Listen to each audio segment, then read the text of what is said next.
Hello there friends, welcome to my channel JB's Crochet. I'm Amber and today is my day for Friday where I come to you with finished objects, if I have any, and a project that I'm going to focus on.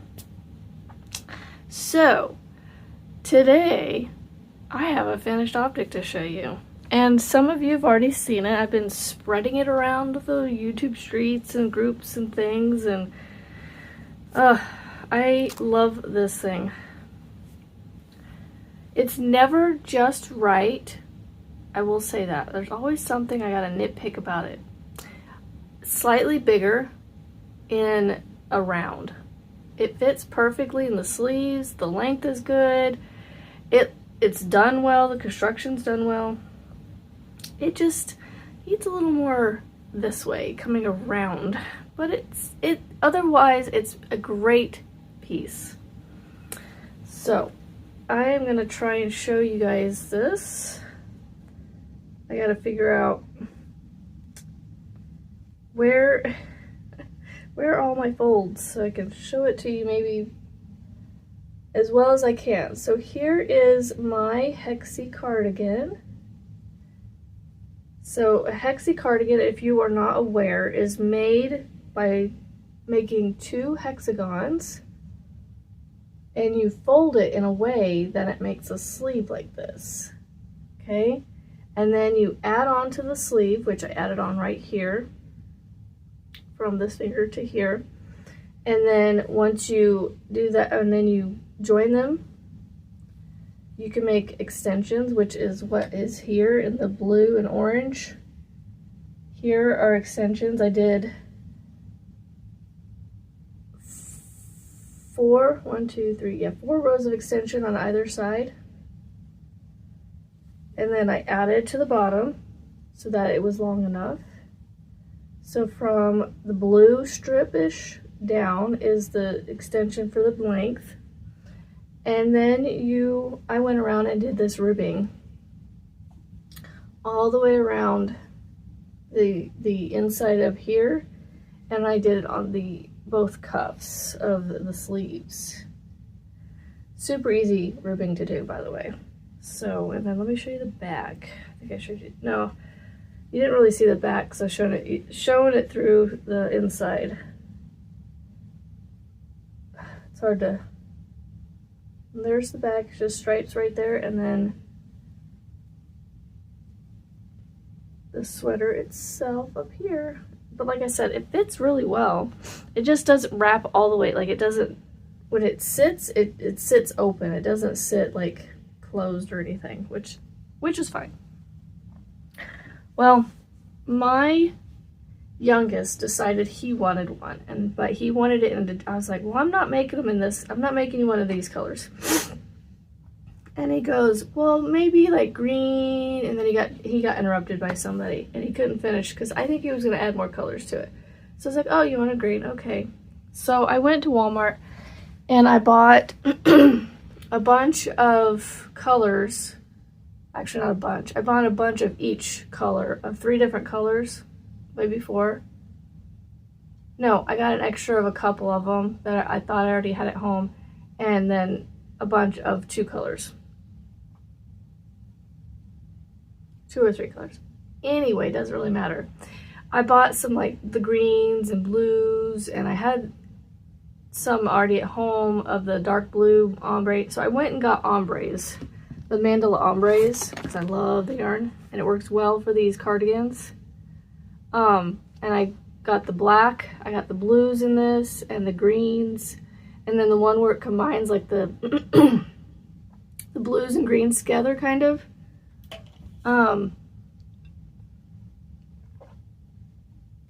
The blue one is like a dark denim blue, and then you got the green one, it's like a real bright green, kind of.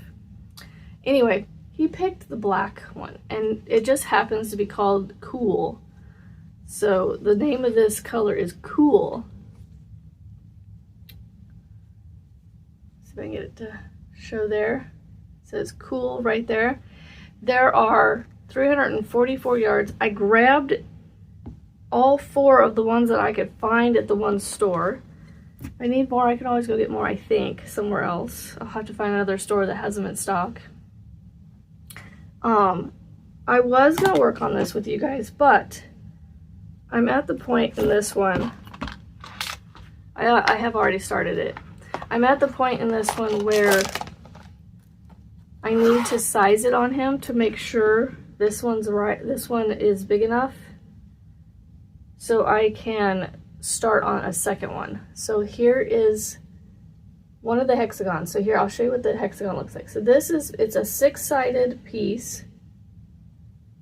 And you can see it's all kind of weird shaped and everything. But if you take it and you fold it a certain way, you get an L. So this is the side that's going to get folded in. You fold it like that. And then you take it over here. It turns into a L. And then this is a seam here, and then it's going to be open here and then seamed along the back. And the reason I know that is because the way this pattern is done, this one in particular, is this where we start the round, that's technically called side 1, and that's you're decreasing on a certain round every time on this solid round. So it, you know, makes the sleeve not so wide. So I think this is done. It's 11 rounds. I just need to size it on him and see once he gets up, and then I can make the second hexagon, and then I can start joining them. And I don't know if he's gonna get ribbing like I did on mine. That's gonna be one of those calls that I make after the fact. He'll get something, because I'm gonna make the edging a little better around. I wanna not hide, but I wanna kind of go around these areas right here to hide the corner joins a little bit better. So on his, no, I'm not saying mine's not better than what I did on mine, but like, I just want to, like, once they're joined, I just want to make them less visible. Like, you just, like, you can still see the joins, but like they're,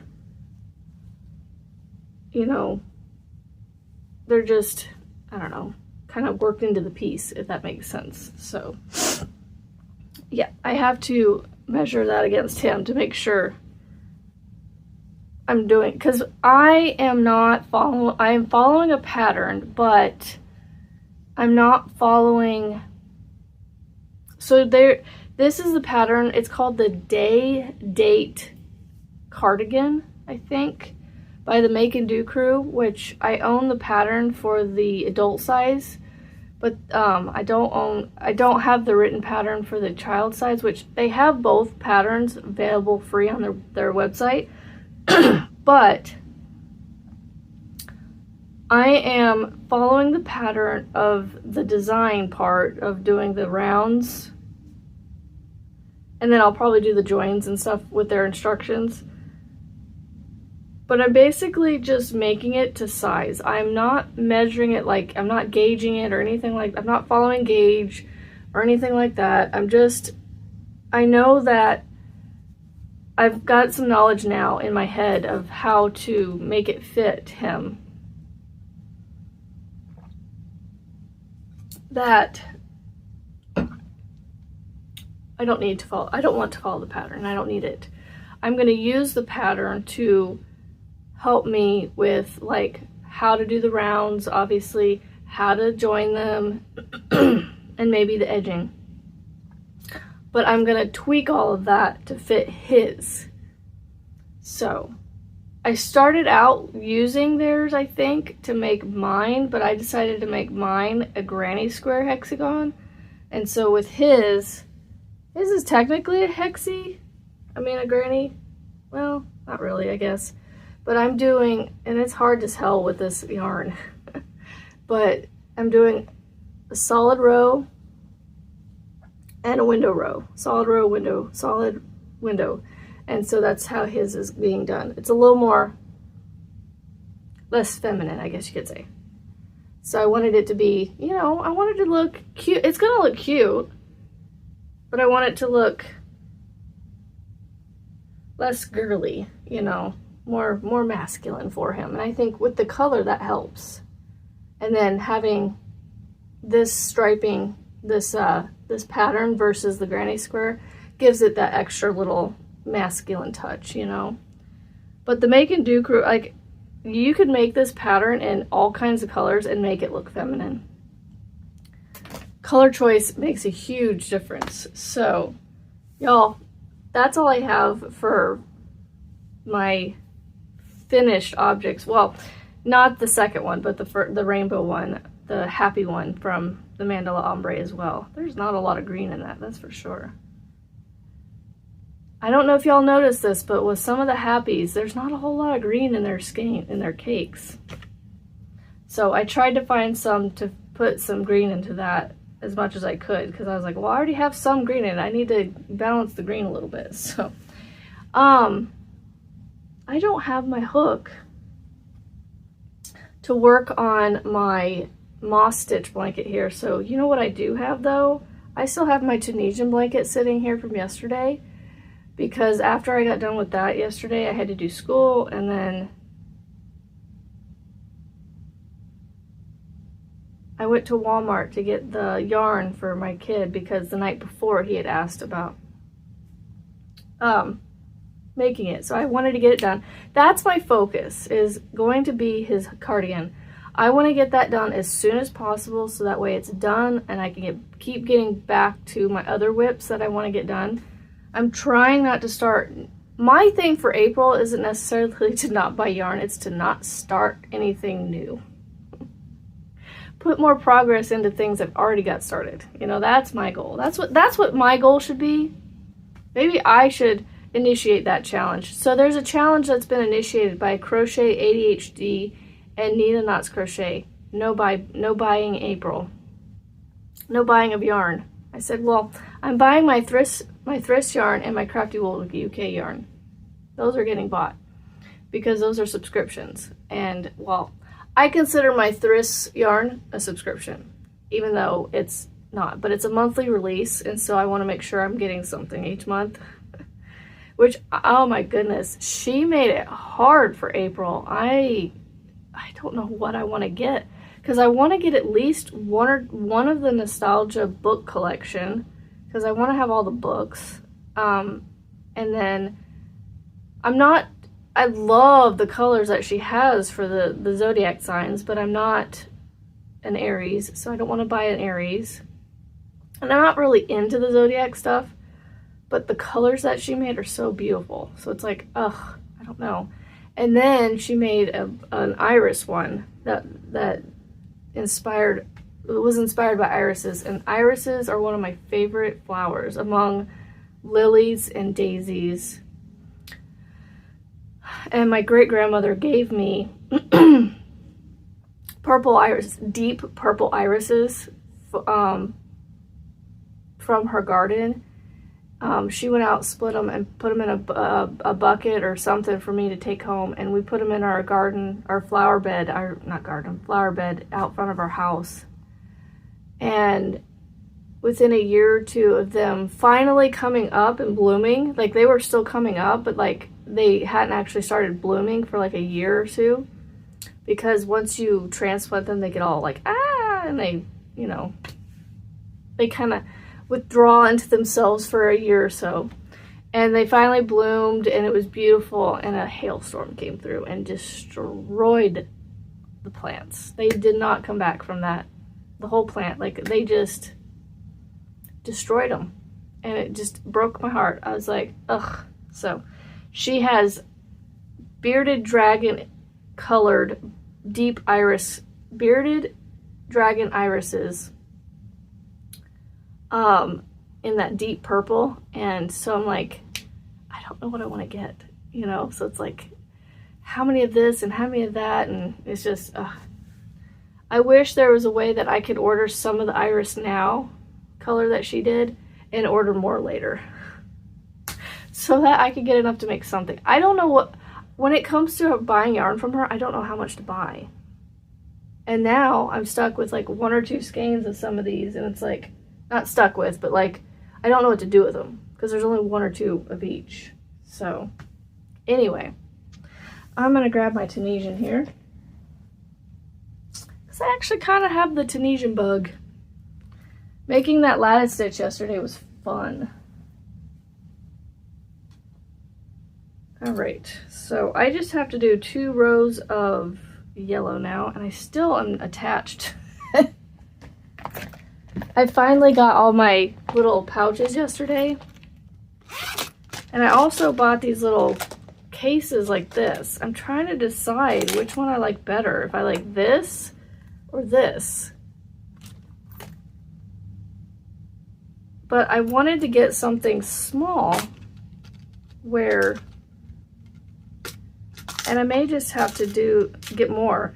There's other ones out there that are like half this size, which I need, because that's all I want it for, is just to hold all these little things. I don't need it for these things, because that's what this is for. So I wanted to have like a little pouch with these in here, and then have like a little small container. It's not exactly small. It takes up most of the room in here to hold all this little stuff.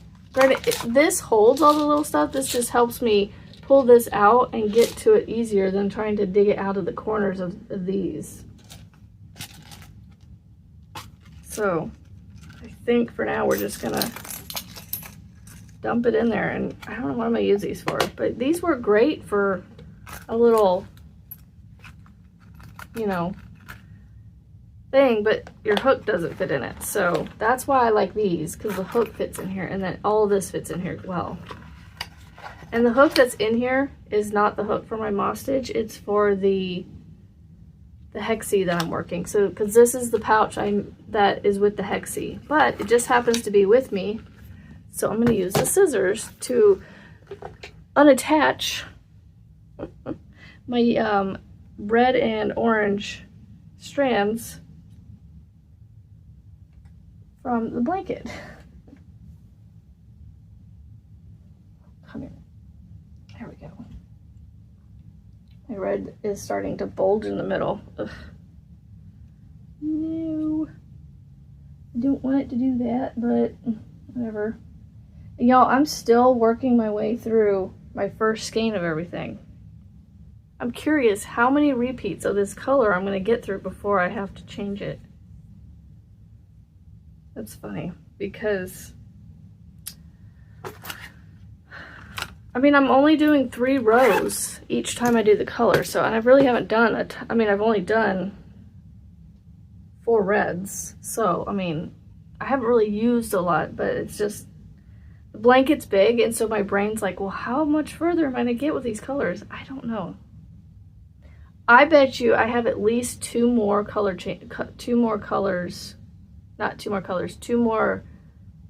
uses.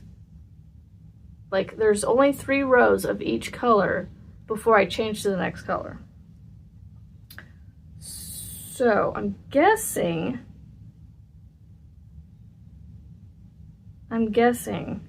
that I am going to be able to get at least 2 with what I have in here left. I don't know if I'm ever going to get through my black, though. That's the thing. I do have 1 more extra black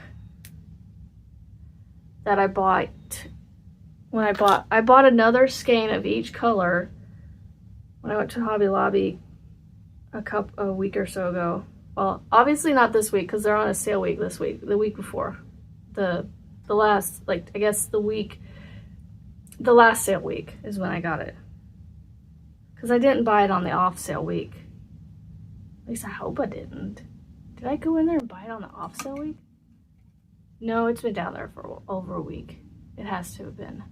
I don't go there on the non-sale weeks. I try not to. Although I went there this week thinking it wasn't on sale. And I went past one of the in the center aisle shelving things, displays, and it said all yarn 30%. I was like, oh, So it is a sale week. I thought it was next week. And I was only there to get canvases and stuff for my kids to paint on. And so then I was like, well, now I gotta look at the yarn. But I couldn't decide on what I wanted to do for a picture for my Mal for Juan's spring make-along. So I said, well, I'm just going to, I don't know, I think I'm going to stick to the irises that, the picture I took of the irises for my great-grandmother that I planted in front of my previous house. Took a really pretty picture of them. So like, I wanted to double dip and do another Mal for Creations by Jax's Jax It Up Mal, and do it with hand-dyed yarn. But with the irises, I don't know. I was gonna probably borrow or order Thriss's yarn, but I wouldn't have it till the end of April, which is fine. I don't need it. I don't need to have the Mal done until the end of, I thought it was towards the end of June. Not the end of June, but towards the end of June. I think it's like June 20th or something like that. So, I mean, I could, in theory, do that. I just need to know how much I need to buy. Because I may just make one of the Olga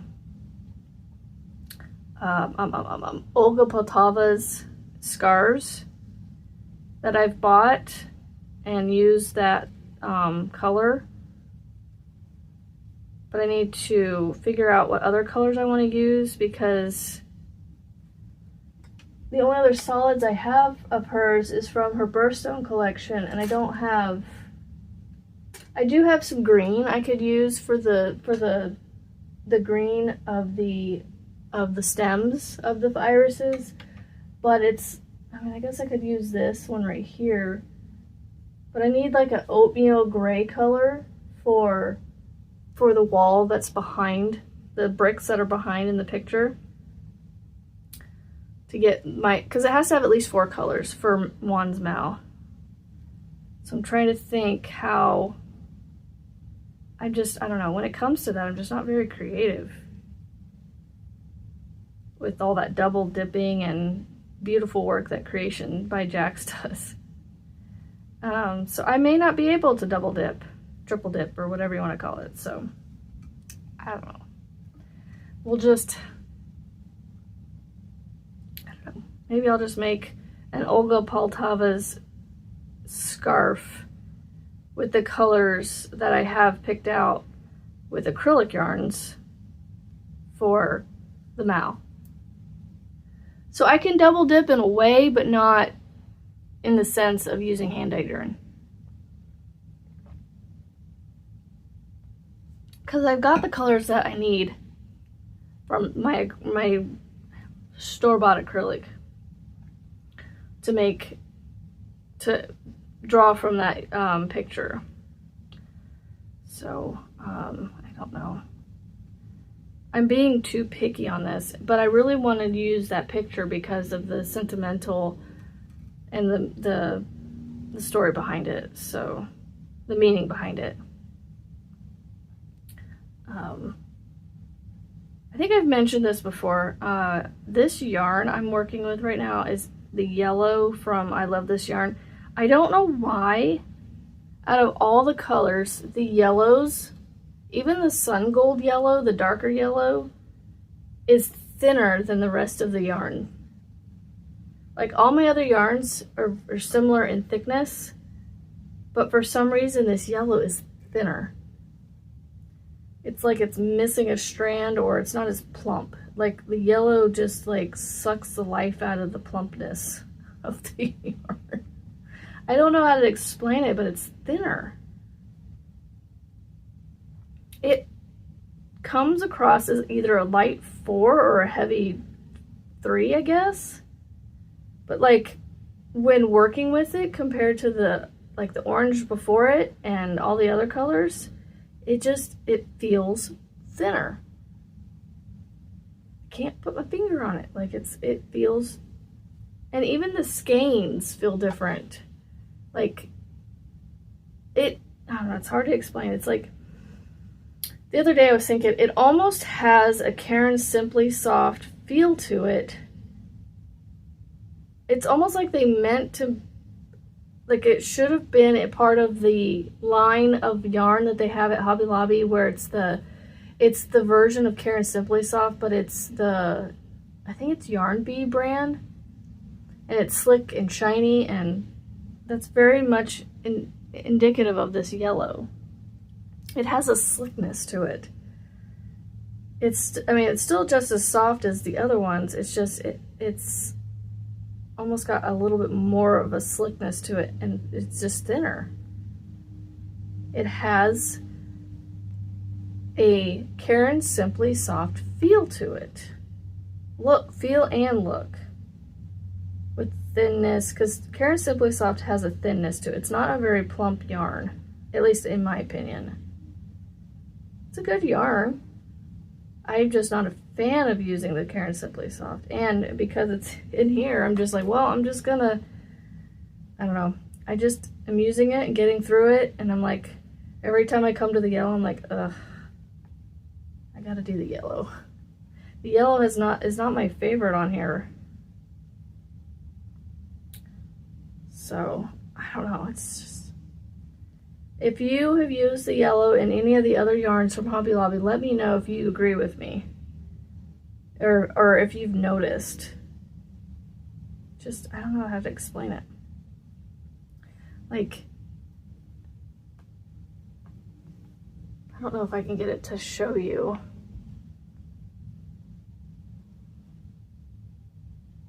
Nope, see, this isn't gonna show you. Okay, if I stretch it, you can kind of see, maybe, that the black is a little thicker than this yellow. It's almost like when I stretch this yellow, it thins out. I don't know, it feels thinner, even though, I don't know, the black feels thin too. But the black has sparkle in it, so it's gonna be a little bit thicker. I don't know, I'm just crazy. And my brain just can't get over it and wants to make it, because it's a yellow, it makes it look thinner. And so my brain feels it as thinner, you know? Like it's kind of like a mind over matter thing, maybe.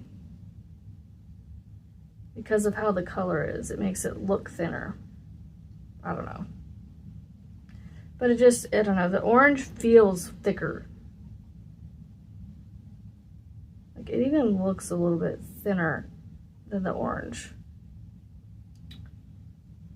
It just, you'll have to, if you guys use this yarn, you'll have to let me know if you have noticed that before, that the yellows are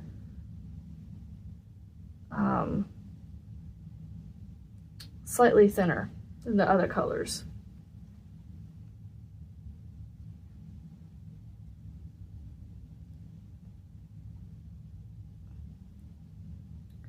But anyway, let's see, we're at 28 minutes. I am going to get this row on here, and then we will end the video, and I'm going to head back on over to my amazing and beautiful Marty, my friend Marty. Her channel name is Flossom Crochet. She does a weekly live day where, not weekly, every other week I think. When she doesn't have her grandson, she'll do a long live, where she comes on and basically works through a design of something. And today is a raccoon. So she's getting back into designing amigurumis, and that is like one of her biggest passions. She just really loves amigurumis.